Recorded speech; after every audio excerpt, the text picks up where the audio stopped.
नमस्कार दोस्तों, स्वागत करता हूं एक बार फिर से आपके अपने YouTube चैनल पर जिसका नाम है टारगेट करियर।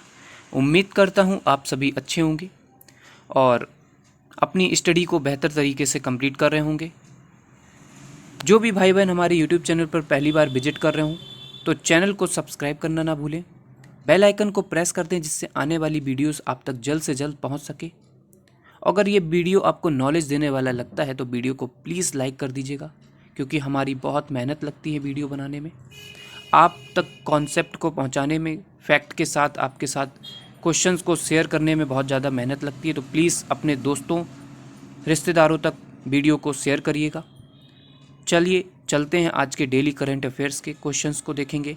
आज के और कल के जो करंट अफेयर्स के क्वेश्चंस कल के रह गए थे आज ही इस वीडियो में डिस्कस किए जाएंगे। चलिए चलते हैं पहले क्वेश्चन की तरफ। तो पहला क्वेश्चन है, हाल ही में उड़ीसा दिवस कब मनाया गया है? तो इसका सही आंसर है 1 अप्रैल को। 1 अप्रैल को उड़ीसा दिवस के रूप में मनाया गया है। कुछ इंपॉर्टेंट फैक्ट समझ लीजिएगा। तो उड़ीसा दिवस को उत्कल दिवस के नाम से भी जाना जाता है। बिहार और उड़ीसा पहले एक ही राज्य हुआ करते थे और 1936 में ये राज्य जब अलग हुए तब उड़ीसा राज्य का गठन हुआ 1936 में 1 अप्रैल के दिन।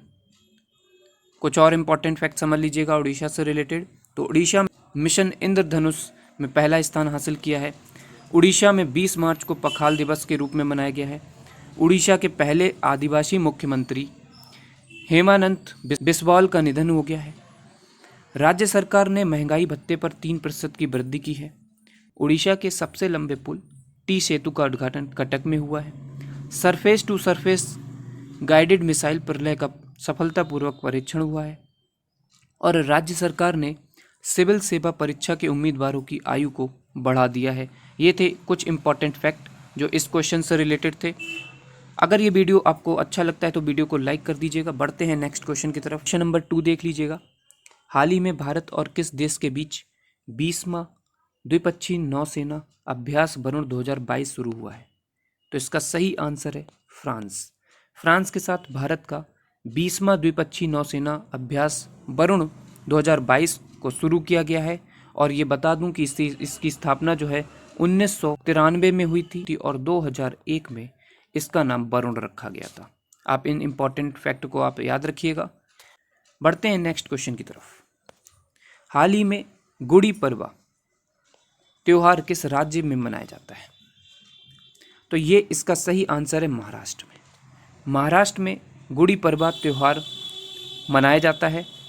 देख लेते हैं कुछ इंपॉर्टेंट फैक्ट महाराष्ट्र से रिलेटेड। तो महाराष्ट्र रिलेटेड क्या इंपॉर्टेंट फैक्ट होंगे? तो महाराष्ट्र की पुलिस के साथ भारतीय सेना ने सुरक्षा कवच 2 अभ्यास आयोजित किया है। पुणे में छत्रपति शिवाजी महाराज की प्रतिमा का अनावरण किया गया है। पुणे स्टेडियम का नाम नीरज चोपड़ा के नाम पर रखा गया है। भारत का पहला कृषि निर्यात सुविधा केंद्र पुणे में बना है। महाशरण पंच विकलांग व्यक्तियों के लिए एक सुविधा शुरू की गई है जिसका नाम महाशरण मंच रखा गया है। RIL ने भारत का सबसे बड़ा व्यापार और सांस्कृतिक केंद्र मुंबई में खोला है। संजय गांधी, गुगुमल और नेब गांव ये यहाँ के नेशनल पार्क हैं। आप इनको इम्पोर्टेंट नोट कर लीजिएगा। ये इंपॉर्टेंट फैक्ट हैं आपके इस क्वेश्चन से रिलेटेड। बढ़ते हैं नेक्स्ट क्वेश्चन की तरफ। तो हाल ही में माइक्रोलैंड ने किसे अपना मुख्य सूचना अधिकारी बनाया है?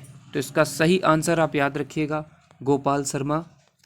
माइक्रोलैंड ने अपना सूचना अधिकारी को बनाया है। ये भारत की अग्रणी डिजिटल IT परिवर्तन कंपनी है जिसमें 1 अप्रैल को ये घोषणा की गई कि माइक्रोलैंड के मुख्य सूचना अधिकारी जो होंगे गोपाल शर्मा होंगे। आप इसमें कुछ और इम्पॉर्टेंट फैक्ट याद रखिएगा। तो इसकी जो मुख्य ब्रांच है वो बेंगलोर में है और इसमें 4500 से अधिक डिजिटल विशेषज्ञ काम करते हैं। बढ़ते हैं नेक्स्ट प्रश्न की तरफ। नेक्स्ट क्वेश्चन देख लेते हैं। हाल ही में किसने startup foundation hub platform launch किया है? तो इसका सही आंसर आप याद रखिएगा, माइक्रोसॉफ्ट में। तो इसकी स्थापना आप याद रखिएगा, माइक्रोसॉफ्ट की स्थापना 1975 में हुई थी और इसका हेडक्वार्टर आप याद रखिएगा वॉशिंगटन DC में है। और इसके प्रेजेंट टाइम पर हेड हैं वो हैं सत्या नडेला। कुछ इंपॉर्टेंट फैक्ट इससे रिलेटेड थे तो आप इनको नोट डाउन कर लीजिएगा। बढ़ते हैं नेक्स्ट क्वेश्चन की तरफ। तो हाल ही में किसके द्वारा लिखित पुस्तक द टाइगर ऑफ द्रास को प्रकाशित किया गया है? तो इसका सही आंसर आप याद रखिएगा, मीना नैयर हैं। और कुछ इंपॉर्टेंट पुस्तकों के नाम और देख लीजिएगा। इंपॉर्टेंट बुक्स हैं the little boy of India, Ruskin bond ने लिखी है। उड़ान एक मजदूर बच्चे की, मिथिलेश तिवारी ने लिखी है। इंडोमिटेबल, अरुंधति भट्टाचार्य ने लिखी है। द नेशनल टू प्रोटेस्ट, प्रियम गांधी मोदी ने लिखी है। ममता बियॉन्ड 2022, जैन घोष ने लिखी है। बैचलर डेड, तुषार कपूर ने लिखी है। मॉडर्न इंडिया, पूनम दलाल दहिया ने लिखी है। Pride, prejudice and punditry, doctor Shashi Tharoor द्वारा लिखी गई है। The great tech game, Arundhati Suri द्वारा लिखी गई है। How the earth got its beauty, Sudha Murty द्वारा लिखी गई है। Orienting an Indian in Japan, Pallavi Iyer के द्वारा लिखी गई है। और एक और बुक है महात्मा गांधी के हत्यारे, the making of Nathuram Godse, his idea of India, ये धीरेन्द्र के झा द्वारा लिखी गई है। ये इंपॉर्टेंट बुक्स थी, आप इनको नोट डाउन कर लीजिएगा। बढ़ते हैं नेक्स्ट प्रश्न की तरफ। हाल ही में कौन भारतीय भुगतान परिषद के अध्यक्ष के रूप में फिर से चुने गए हैं? तो इसका सही आंसर है विश्वास पटेल। विश्वास पटेल को भारतीय भुगतान परिषद के दोबारा से अध्यक्ष के रूप में चुना गया है। बढ़ते हैं नेक्स्ट क्वेश्चन की तरफ। हाल ही में आईपीएल में सबसे ज़्यादा विकेट लेने वाले गेंदबाज कौन बन गए हैं? तो इसका सही आंसर है ड्वेन ब्रेवो। ड्वेन ब्रेवो ने 173 विकेट के साथ अपना सर्वश्रेष्ठ जो है सबसे ज़्यादा आईपीएल में विकेट लेने वाले सबसे नंबर 1 बॉलर बन गए हैं। और इनके बाद लसिथ मलिंगा हैं, 1 विकेट पीछे हैं। आप इनको नोट डाउन कर लीजिएगा। बढ़ते हैं नेक्स्ट क्वेश्चन की तरफ। तो हाल ही में कौन सा केंद्र शासित प्रदेश कोविड-19 से मुक्त हो गया है? तो इसका सही आंसर आप याद रखिएगा, अंडमान एंड निकोबार। अंडमान एंड निकोबार द्वीप समूह में अभी हाल ही में एक भी मामला नहीं दिखाई दिया है कोविड-19 का। 30 मार्च को कोविड-19 का कोई भी मामला सामने नहीं आया था, जबकि एक इकलौता मरीज भी ठीक हो गया है।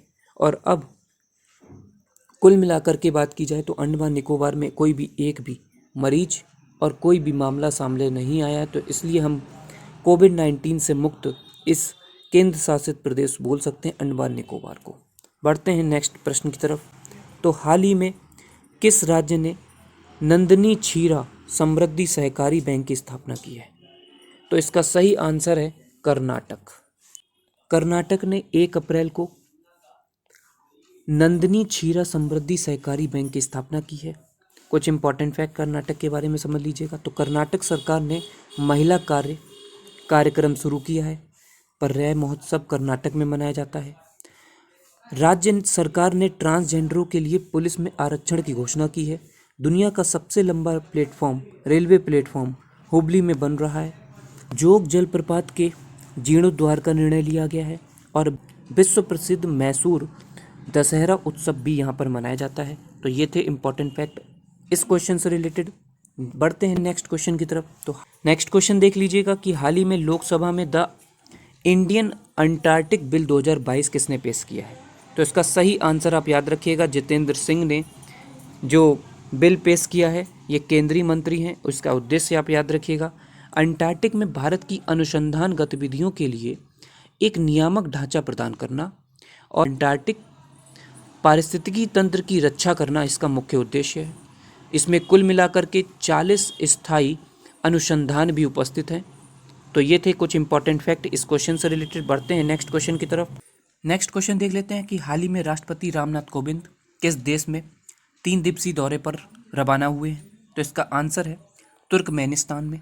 पहली बार ऐसा होगा कि भारत के राष्ट्रपति रामनाथ कोविंद स्वतंत्र तुर्कमेनिस्तान की पहली यात्रा करेंगे। बढ़ते हैं नेक्स्ट प्रश्न की तरफ। नेक्स्ट क्वेश्चन देख लेते हैं कि हाल ही में फार्मेजी ने किसको अपना ब्रांड एम्बेसडर नियुक्त किया है? तो इसका सही आंसर है आमिर खान। सेलिब्रिटी आमिर खान को फार्मेजी ने अपना ब्रांड एम्बेसडर नियुक्त किया है। और इस ऐप के माध्यम से आप घर बैठ दवाएं जो हैं वो ऑर्डर कर सकते हैं। और जो परीक्षण होते हैं जैसे खून टेस्ट वगैरह ये सब कुछ होता है, या स्वास्थ्य संबंधी जो भी जानकारी आपको लेनी होती है, तो इनके जो एप्लीकेशन है इसके माध्यम से आप सारी जानकारी प्राप्त कर सकते हैं। बढ़ते हैं नेक्स्ट प्रश्न की तरफ।